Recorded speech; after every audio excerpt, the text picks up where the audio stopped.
au-delà aspect électoral bi nga wax ne tournée bi yow noonu nga ko jàppee. am na aussi yu ma ci dégg yoo xamante ne dama jàpp ne am na solo mooy PUDC wax ni premier financement bi exécuté nañ ko à hauteur de 95% ba président lancé waat na deuxième financement bi nga xamante ne nee na deuxième phase bi nga xam ne déjà mobilisé nañu ma 150 milliards ça aussi je pense que am na ay infrastructures yu ñu def liggéey nañ ci bu baax fekkee jël nañu xaalis bu bari exécuté ko à 95%, ça veut dire qu'il y a des choses qui ont été faites et qui ont besoin aussi d'être relevées. Bon, déjà xam nga PUDC man lu ma ci jaaxal mooy ñoom dañu commencé PSE ne ça c'est la voie voilà yoon boobu la ñu war a jël jusqu'en 2035 ñu dawal tuuti rek mu commencé andi ay programme d'urgence.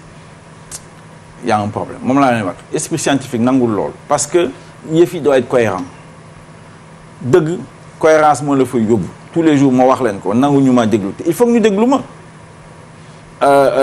et donc ça prouve qu'il y a un problème. waaw mais honorable dagguma la nga baal ma mais par exemple boo doxalee tuuti.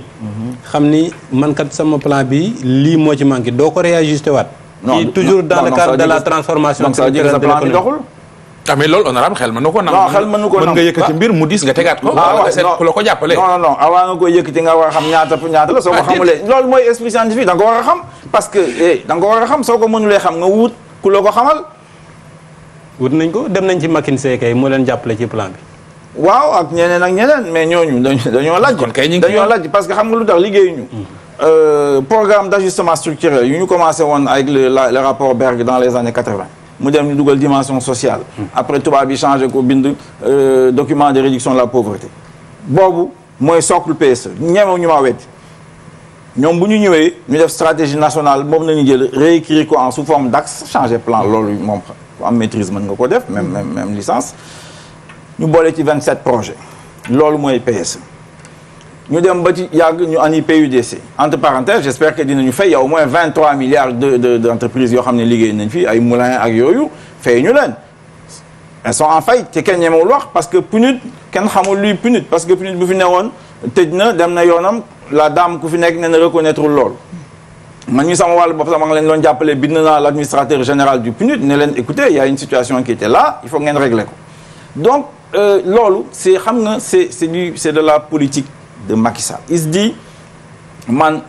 les urbains là ànduñu ak man donc foog ma dem ci ruraux yi xool nu ma leen di neexalee nu ma leen andi bon amener de l'eau dans un village c'est pas mauvais voilà mais xam nga duggul dans un plan global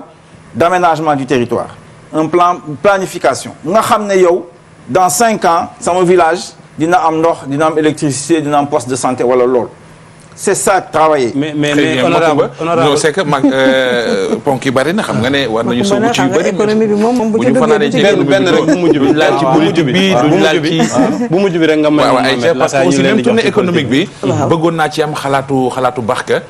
mais allez-y demal après non 0,7% yi laay wax rek ñu xëy tey jii ñu ne FMI nee na loolu la ñuy am boo moytuwul ci croissance est-ce que yaakaar nga ni malgré Covid bi structure économique du Sénégal nu mu tuddee mënuñu woon a am lu ëpp loolu tuuti. bon quand même yaakaaroon naa ni waroon nga da nga waroon féliciter yow muy jox des bons points aux uns et aux autres là. non joxuma ay bons points. parce que su ma fàttali ko yaa njëkk alerté ci conséquence boo xam ne. nee naa ne ñooy mën ñoo am. 1% wax naa leen ko. ma ne fii yaa ko waxee je quoi. ma ne leen ñun bu ñu ko xoolee -1 la ñu trouvé te jàpp naa ne du ñu sore -1 -0 soit bu ñuy wax yooyu ñoo leen gën a juste ñoo leen gën a xam koom-koomu Sénégal. gis nga mënuñu ko am te loolu responsabilité Macky Sall du Covid bi kese. parce que Covid bi da nga koy gérer wàllu économie. noonu lay demee donc. mais honorable Covid bi nag moom réew yi àdduna bi yëpp la ah. waaw c'est-à-dire lii lottal France lottal Angleterre ci seen wàllu économie xam nga du fi bàyyi koom-koomu Sénégal aussi. c'est xam nga loolu it warees na ko mën a nangul quand même. c'est clair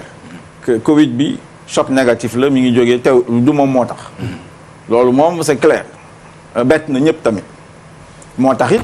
ma nangu dem wuy ji ko sinon du ma fa dem parce que awma lu ma fay def. mooy fa nga waxoon ne l'heure est grave. waaw donc mais bu ma demee wax naa ko man lu ma xalaat de toute façon lu ma xalaat faalewu ko mais wax naa ko quand même. kon honorable la fa doon wuti. non parce que eh bien dégg nga maam population sénégalaise l'heure est grave bon il faut nga wane ne yow tamit nee nañu loolu geste patriote la et cetera c'est vrai que lu gënoon mooy madame seeti ko on a des discussions cordiales hein, parce qu'on n'a pas de problème personnel vraiment soo ñu gisee ñu waxtaan sax da nga yaakaar ne ay xarit lañu te yàlla deful loolu mais mais du ngeen ay noonu quand même. non ñu ay noonu mais on n'est pas d'accord parce que moom Gabon la bëgg a jëm te man maa ngi jëm ci Souleymane Baal xam nga mun ñoo bokk gaal donc bu ma ñëwee ma ne ko attention ñun compréhension bu ñu am économie sénégalaise ak force secteur informel te quand même bokk naa ci ñu analyser économie sénégalaise en 2004 génne secteur informel Mohamed quand même loolu am na fi à ce moment-là sax nga gis ñoom ay fonds monétaire ak banque mondiale commence di considérer les secteurs informels dans nos pays alors ma ne ko ñun jàngat buñ ci am suñu équipe yi nee nañu confiner totalement 20 jours xalif général des Mourides ànd na ci nee na jël na 200 millions teg ci table bi Serigne Mansour Tivaouane même chose église ñëpp ànd nañ ci kon vraiment nañ ci profiter lu tax ma di ko doon wax loolu ma ne ko parce que à ce moment-là récession bi ñëpp doon wax ñun mën nañ cee génn si évidemment la pluie est au rendez-vous xam nga suñu agriculture bi elle est toujours pluviale ak évidemment la Chine et cetera ndax ñoom dinañ ci génn rapidement de la crise sous ces conditions-là mën nañu génn ci lu ñuy wax contraction de l'économie il a bien utilisé le bon mot defu ko léegi évidemment ça veut dire quoi ça veut dire que moom les finances publiques sont à plat il faut que mu lebi ji xaalis la mu waroon leb na ko léegi ñun amuñu système boo xam ne banque centrale mën na la lebal xaalis comme en France ou dans la zone euro ou aux États-Unis wala planche à billets. voilà donc léegi maanaam moom léegi il va droit au mur. Très bien. il va droit au mur. mais dafa mel ne le FMI est optimiste quand même à l'horizon 2021 que ñu am une croissance de 3% basée sur l'agriculture. waaw xam nga fonds monétaire man faalewu ma leen mais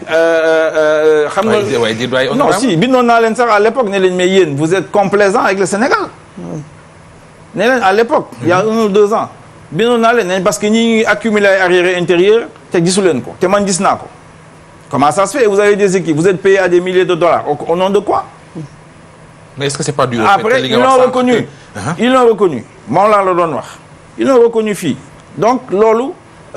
ñoom si seen bopp xam ne dëgg la donc léegi ça veut dire quoi année prochaine ñu ñaan yàlla Covid bi jóge fi forcément ce qu'on a produit en 2020 xam nga loolu c'est inférieur à ce qu'on a produit en 2019 moo gën a ndaw donc suñu commencé liggéey bon avion yi di dem ñuy dem ak dikki beeg yooyu hôtellerie et cetera forcément on va produire plus donc ce chiffre là pour l'instant ne veut rien dire parce que c'est presque spontané loolu laa bëggoon wax ci mbir boobu noonu nañ koy gisee c'est normal parce que les gens il y aura plus d'activité et cetera maintenant fan nañu jëm c'est ça le problème est-ce que business as usual lay Macky Sall di def mooy la ma daan def continuer di ko def depuis ak les bailleurs de fonds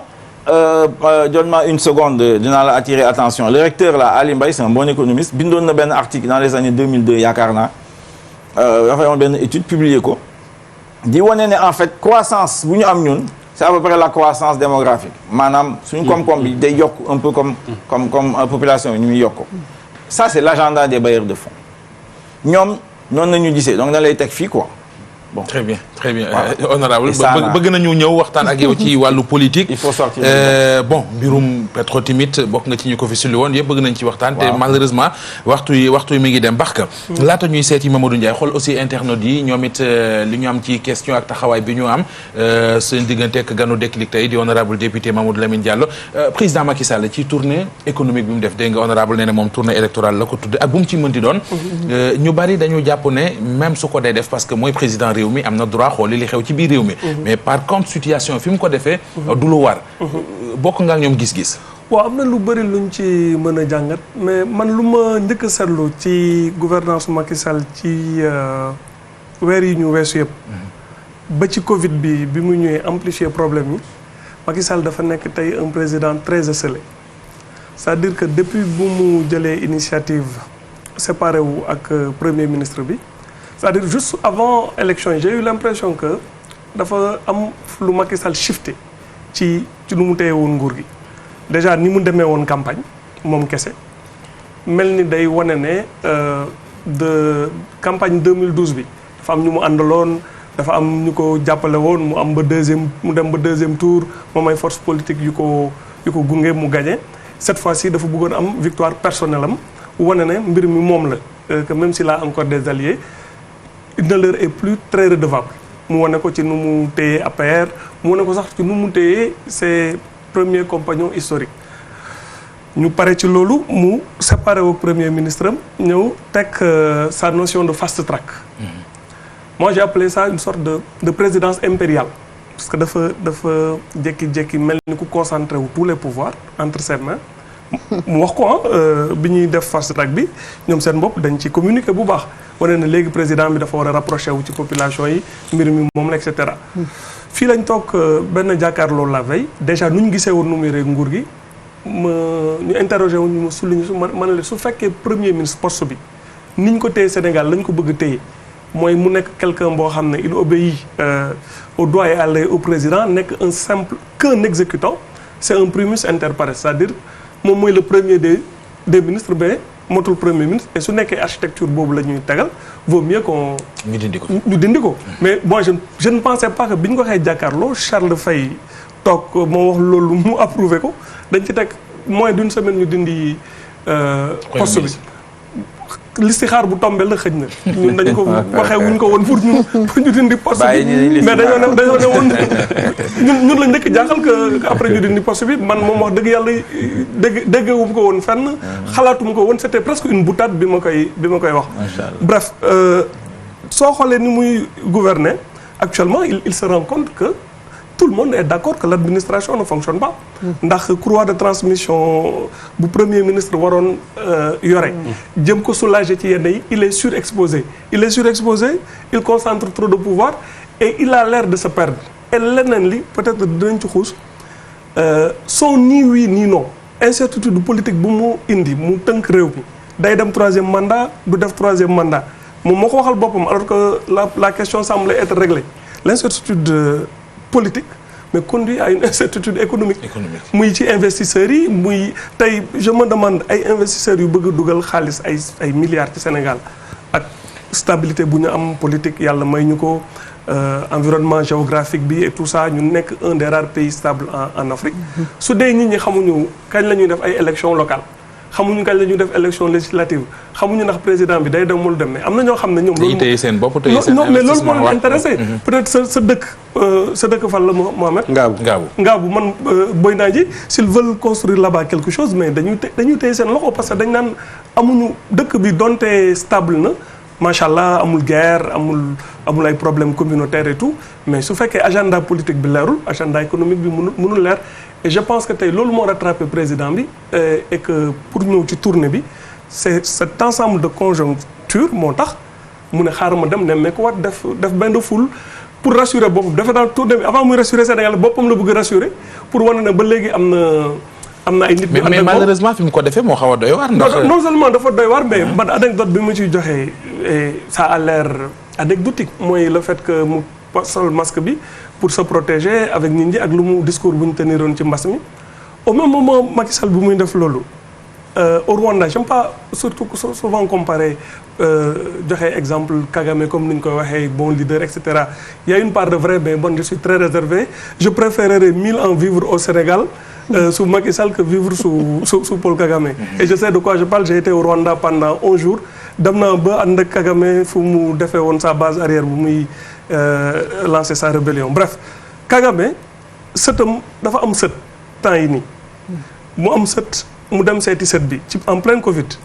mais dafa wax Rwandais yi mu ne leen maa ngi ñëw nuyu si sama sët mais maa ngi daw avant 19h yu jot parce que 19h mooy heure couvre-feu bi su ma demee su ma dépassé kii bi damay ragal violer couvre-feu bi te tout le monde sait que moom mooy président Rwanda c'est un président autoritaire et cetera mais il a prouvé par l'exemple au moins sur ce plan-là donc munoo combattre Covid bi ñu def ci tout ce discours là après nga dem tu te surexposes comme ça. dajale nit ñi masque wu ñoom ba leen ñu. je pense que c'est un risque pour le président. ñu contaminer ko mais aussi surtout le message bu ñu doon liggéey c'est un peu dommage ci am de mon modeste point de vue. très bien ñu dem seeti internautes yi Mamadou Ndiaye. waaw mu mel ne gan gi ñu am tey présence bi mu am sànq si nañ ko waxee ci réseaux sociaux yi li koy firndeel mooy écho yi nga xamante ne ji jot nañu ko jëm ci moom muy honorable député Mamadou Lamine Diallo. effectivement écho yi jot nañ ko internautes yi bari nañ doon suivre émission bi mais surtout lu mu doon wax am na solo réaction yi bari na gis jot nañu message yëpp balaa ñoo ñëw ci question yi dañuy xam nga on est cash avec les téléspectateurs xawoon nañ am tuuti jafe-jafe son ci Facebook bi ñu ngi ciy jéggalu équipe technique baa ngi ci woon ba yaakaar naa ni léegi lépp yemb na loolu yëpp di leen jaajëfal yéen suñu mbokk internet yi gis nañ solo si ngeen jox groupe Futur Média wala télévision Futur Média surtout émission bii di Déclic ñi ñu ciy njëkkee mooy question bi njëkk bi nga xamante ni Djibril Sène moo ko posé moom question bi dafa laaj lan la mbirum politique bi nga doon wax moom déjà internet yi anticipé nañu ndax dafa ñëw ci lan la xalaat ci mbirum question chef de l'opposition bi te nekk na question boo xam ne question d'actualité la. léegi Mamadou nu ñuy def. mën na tontu après ñu bàyyi ko mu tontu waa honorable très rapidement moom nee na lan nga xalaat ci question bi jëm ci mbiru chef de l'opposition. jàpp naa ne du priorité y compris ci mbirum gouvernance démocratique du Sénégal parce que d'abord jàpp naa ne suñu waree discuter de notre démocratie la mu soxla tey mooy rationaliser les partis politiques mooy maanaam ñu xool véritablement ndax loi sur les partis politiques que presque personne ne respecte en dehors de notre parti politique yaakaar na en tout cas APR gëm naa ne ñoom respecté wuñu ko benn financement parti politique financement des campagnes électorales yooyu nañu war a waxtaan suñu waree avancer suñu démocratie mais tey man jàpp naa ne question boobu dëgg-dëgg ànduma ci ensuite xam ngeen ne constitution bi bougé na ci point boobu parce que dafa waxoon avant opposition parlementaire moo doon opposition léegi ñu glissé on a enlevé ça donc il y a un flou mais man nu ñu jàpp et c'est cohérent ak lu ñu gëm mooy assemblée nationale dafa war a taxaw donc opposition assemblée la war a nekk parce que opposition fa nga koy jëkk wone mooy ci budget parce que président su taxawalee politique publique am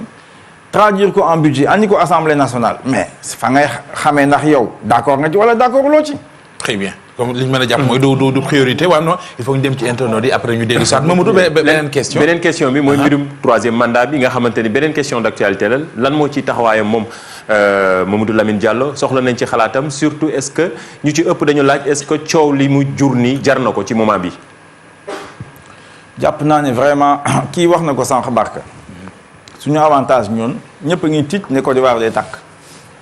Guinée wax na bon Mali j'espère que bon ça va se stabiliser j'espère ñun on a tout fait pour que Abdoulaye Bathily nekk foofu envoyé spécial mais Macky a choisi Cheikh Tidiane Gadio bon tant mieux on verra mais bon au moins suñu xel daal na ci Mali lu ko andi mais xam nga man maa ngi la ko doon junj sànq góob ma ne affaire u troisième mandat présidence à vie les gars ñi bëgg man toog naa ay chef d'État Rwanda booy wax nii dem naa fa d'ailleurs luy doole Kagame c'est un chef militaire il a gagné une guerre c'est ça moom mooy doole bon les Tutsis le vénèrent pour ça. Non mais par exemple troisième mandat fii ci Sénégal bu ñu dégg même récemment. président Mohamed nga troisième mandat quatrième mandat lay jur cinquième mandat sixième mandat septième mandat comme Paul Biya comme je ne sais plus qui là. moom laay wooye présidence à vie wala comme lu ma wax présidence impériale wala l'émirat gazier loolu la gars ñi bëgg dañoo bëgg nguur dañoo bëgg royauté man xaw ma lu tax ñu bëgg loolu évidemment dégg naa ñuy wax ne tur yu yàlla yu baax yi soo nekkee président mooy wàcc ci yow mais loolu man góoma ko en tout cas Amin jàngaluma loolu donc vraiment c'est ça le problème ñun ànduñu ci tey d'abord Sénégal le problème est réglé nit koo xam ne dafa bu mu ñëwoon M23 nee ñu damay wàññi de 7 à 5 ans def loolu bu mu ñëwee M23 maa ngi toog loolu ñu wax ñu jàppale ko mu jàll dem mu dem ba ci biir génn ci léegi muy laam-laamee franchement question boobu normalement c'est réglé au Sénégal maintenant su nekkee forcing la ñu bëgg a def di ñu xoxatal parce que gis naa tey suñu député Mame Diarra Fam dégg naa dañ koy agressé ak yooyu dañuy perdre seen temps parce que kenn du daw ci loolu suñu bakkan nañ ci teg Sénégal du ñu ko yàqal très bien Mamadou beneen ñu question ko yàqal il faut que ça soit clair. je pense mooy dernière mooy troisième bi. mooy bu mujj bi. Aïcha. mooy bi dinaa ko bu Serge bi la dinaa ko reformuler ndaxte sànq dafa wax foofu ci plateau bi que ni assemblée nationale amul contrôle ci exécutif bi maanaam pouvoir exécutif moom nan la gisee taxawaayu. non daanaka amul moyen contrôler. je pense amul moyen voilà, très contrôler bien. pouvoir exécutif bi. nan la gisee taxawaayu député yi nga xamante ne ñoom minorité lañ foofu ci biir assemblée seen taxawaay bu baax dañuy war a démissionner wala dañu war a continuer xeex bi est-ce que dina yomb. waaw jàpp naa ne waruñoo gedd parce que suñu démissionné loolu lay doon ñoom lu leen neex nañuy def. au moins war nañ fa dem di xeex ak ñoom di discuter ak ñoom population mi ngi ñuy gis. parce que mën na yee les consciences citoyennes ak yooyu. donc loolu mooy suñu option loolu la ñu gëm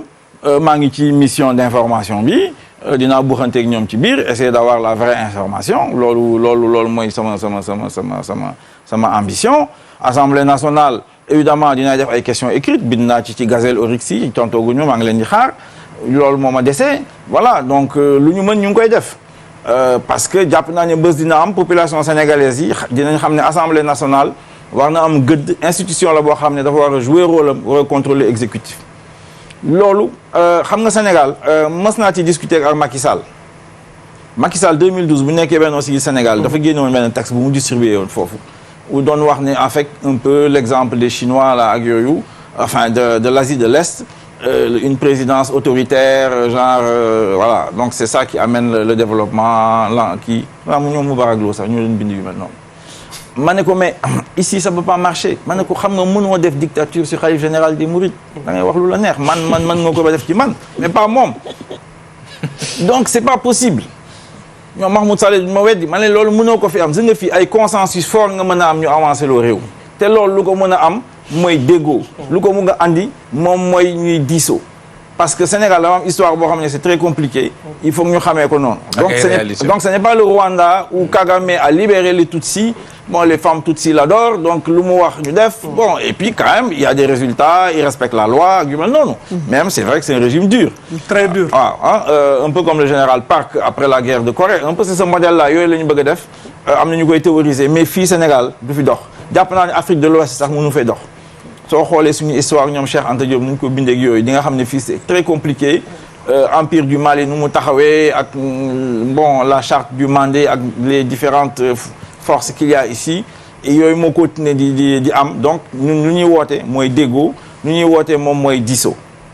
kon nag dictature moom très bien honorable mi ngi noonu ko Macky Sall bëggee day descendre boppam dinañ ko gën a yaatal ci wàllu politique Mamadou maa ngi lay gërëm bu baax a baax di jaajëfal di gërëm internautes yi ñoom tamit ci li ñu scotché woo ci émission bi ci suñu page Facebook maa ngi leen di gërëm tamit di leen sant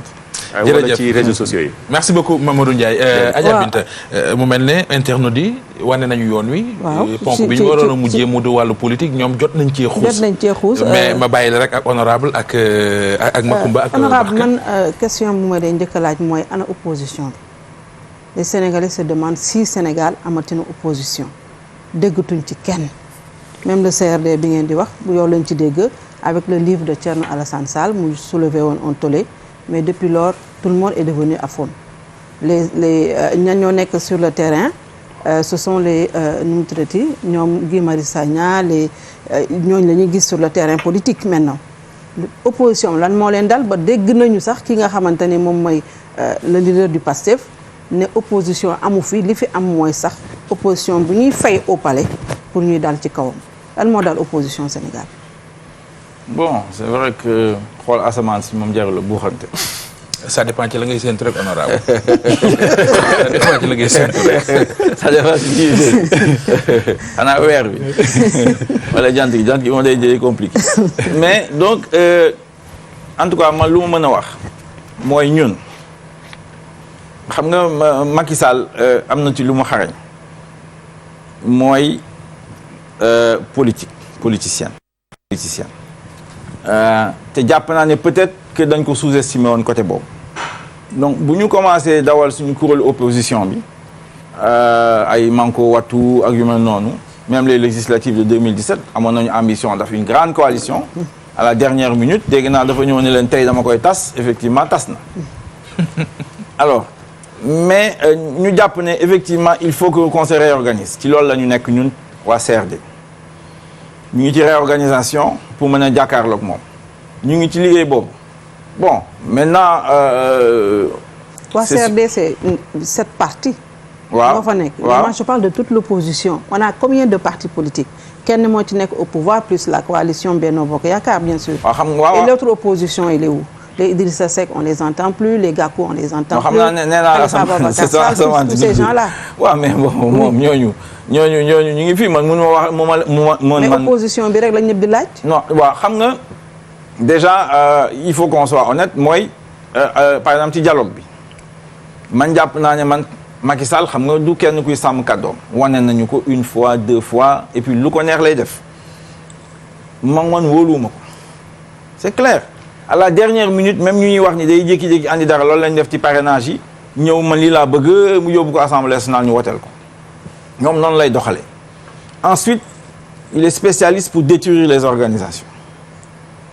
loolu moom am na xarañ na ci xam naa ne loolu lay liggéey. mais mi ngi bëgg a xarañ na ci politique xarañ na ci jiite campagne xarañ na ci. ñaar yooyu la mais laaj ñu ko loolu lu ñu ko laaj mooy muy créer emploi pour économie pour xale yi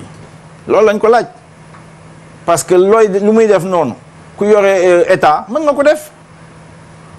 ordinateur sax soo ko programmé mu defal la ko parce que dina Mohamed nii naa ko surveiller naa xam lu may def ak moom guddi gi ak yooyu et cetera donc franchement loolu yomb na.